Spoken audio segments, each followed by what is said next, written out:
La première, enfin ils en ont trois en réalité.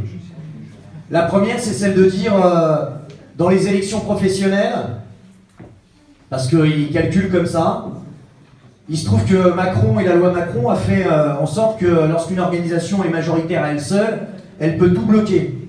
Il se trouve que sur le département, aux dernières élections professionnelles, on faisait 48%. Et qu'en réalité, il y a un risque, sauf si c'est vrai qu'on n'a pas beaucoup distribué, enfin c'est pas beaucoup, on n'a pas distribué un seul tract pour les élections professionnelles, qui commencent lundi, mais ils craignent le fait qu'on passe la barre des 50%. Pour nous, c'est pas une gloriole, ça changera pas grand-chose en termes militants. Mais par contre, ça veut dire qu'en termes légal, ça nous donne la possibilité de bloquer en fait sur l'ensemble du département, l'ensemble des projets. Et ça, eux, ils en ont pas envie. On a fait un petit calcul. En moyenne, dans les établissements dans lesquels notre organisation syndicale est majoritaire, la mise en place de restructuration, comme ils appellent, de réorganisation qui supprime les emplois, est en moyenne de 7 ans. Au niveau national, c'est tous les 2 ans. Ça veut dire que pour eux, c'est un manque à gagner énorme en termes de suppression d'emplois. Très concrètement, si la barre des 50% passe, ça veut dire qu'on recule encore plus les possibilités de suppression d'emplois qu'a la direction.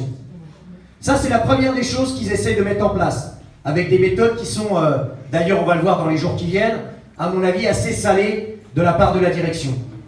Deuxième élément, Man l'a dit, le 12 décembre, on sait que c'est loin, mais c'est un coin tout à fait boisé et sympathique, puisque c'est Versailles.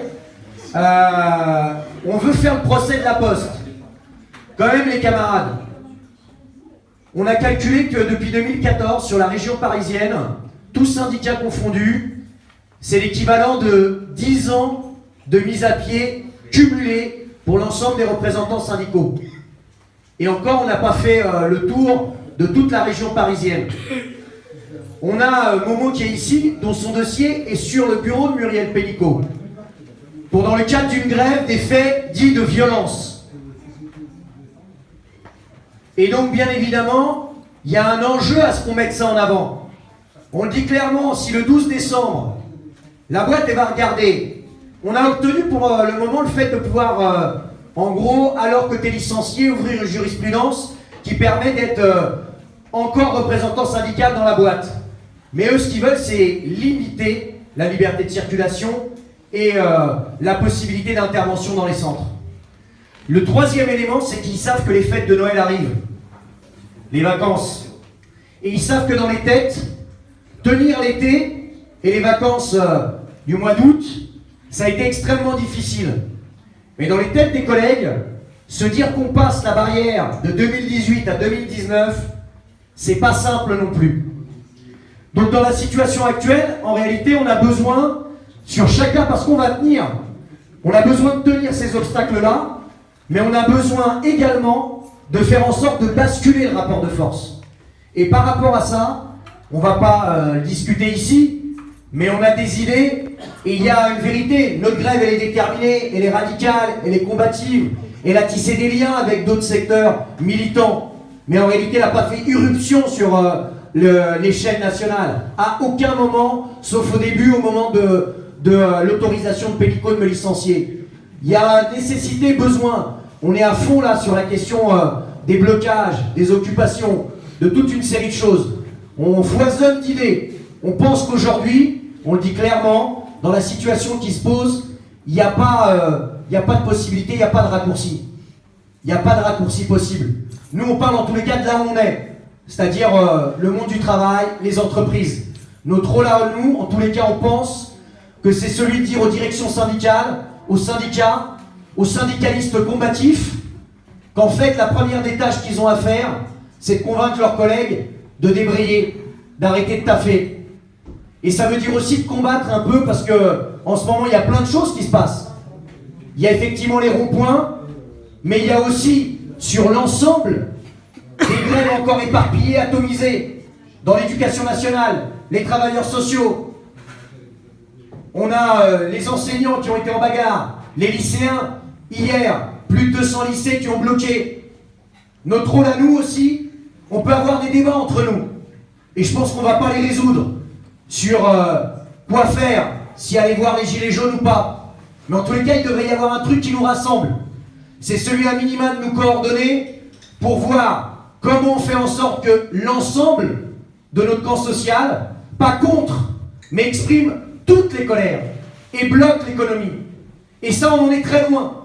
Mais on en est très loin parce que, pas juste parce que les directions syndicales font pas d'habitude, c'est-à-dire qu'elles n'appellent pas assez de grève, mais parce qu'on est vachement en retard par rapport à d'habitude sur justement l'ensemble des regroupements lutte de classe, combatifs, qui normalement se posaient ces questions-là immédiatement lorsqu'il y avait une situation sociale qui était un peu explosive. Et là, on est 15 jours après une situation explosive qui a fait éruption complètement à la ramasse sur ces discussions, et encore plus sur la région parisienne. Donc on va proposer publiquement, on le dit, mardi soir, de se rencontrer, autonomes, militants syndicalistes lutte de classe, militants des fronts de lutte des quartiers populaires, parce qu'on peut, de la même manière qu'on peut bloquer une entreprise, on peut bloquer un quartier, on peut bloquer une université.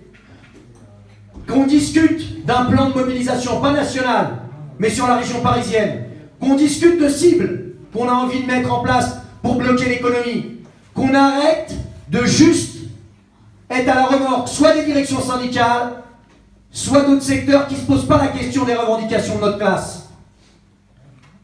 Il y a une situation qui est en train de carboniser le gouvernement, qui est en train de carboniser Macron. Mais ça peut donner tout et son contraire. Regardons les pays européens dans lesquels il y a eu des mobilisations, des émeutes, des situations qui ont été conflictuelles et explosives.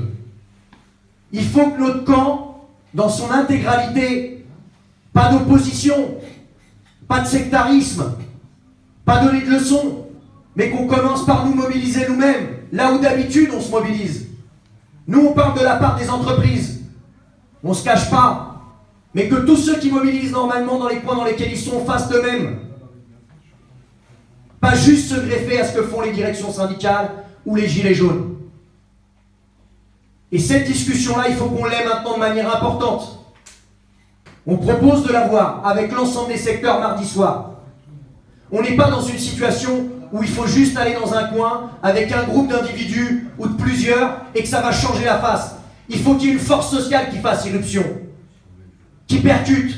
Bien sûr que la colère des gilets jaunes, elle nous parle. Bien sûr qu'elle nous fait chaud au cœur. Bien sûr qu'elle nous révolte. Mais elle peut donner des choses qui sont contraires à l'idéal qui est le nôtre. Et c'est pas juste des petits groupes qui vont changer ça. Donc on en discute, on en débat. Pour l'instant, ça n'existe pas, ce type de discussion. On va proposer de le faire mardi soir. Il y a une salle de réservée, et de prendre le temps justement d'avoir cet échange-là. Qu'on voit quel est l'état de nos désaccords et sur quel axe on peut taper. Nous, on propose aujourd'hui, s'il y a des gares et des cheminots mobilisés, qu'on occupe ces gares et qu'on occupe ces endroits. S'il y a des postiers qui sont mobilisés, il y a des endroits dans lesquels on peut occuper. S'il y a des lycées qui bloquent, il y a des endroits dans lesquels on peut bloquer. Ces débats, ils nous traversent tous. Et si on les discutait un peu de cette manière-là, et pas juste sur le fait de savoir si on y va ou pas. En tous les cas, c'est comme ça qu'on va poser le problème publiquement autour du champ parisien qui nous connaît.